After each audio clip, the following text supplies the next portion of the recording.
In today's video, I'm going to teach you how to create video link in Google Drive, easy step-by-step guide. By the end, you'll know exactly how to turn a video stored in your Drive into a simple shareable link that you can paste into emails, chats, or documents. Start by opening Google Drive and heading to your Drive home. Make sure you're signed in to the correct account where your video is stored. If your video lives inside a folder, you can open that folder first or use the search bar at the top to quickly find the file by name or type. Once you see your video file, click it to select it. You'll know it's selected when it's highlighted, and the toolbar at the top shows options related to the file. Selecting the file is important because the sharing options you need will appear once the file is active. Next, click More. This is the three-dot icon on the top toolbar that opens additional actions for the selected file. It's a small step, but it's where you'll find the sharing controls you need. From the menu that appears, click Share. This opens the sharing window for that video.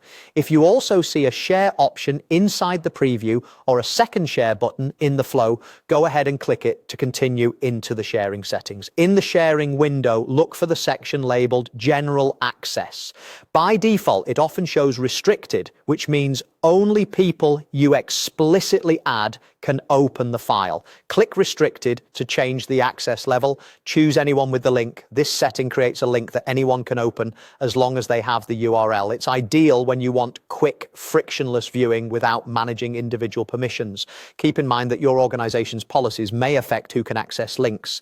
If you're using a work or school account, your admin settings might limit sharing outside your domain. Now click Copy Link. This places the unique link to your video onto your clipboard, ready to paste wherever you need it. You can drop it into a message, an email, a project tracker, or a calendar invite, whatever works best for your workflow. Finally, click Done to close the sharing window and return to your Drive. That's it. Your video now has a live shareable link. A couple of quick tips as you share responsibly. Only distribute links to people who should see the video and avoid posting sensitive content publicly. If you ever want to stop sharing, return to the same sharing window and switch access back to restricted. Thanks for watching and happy sharing.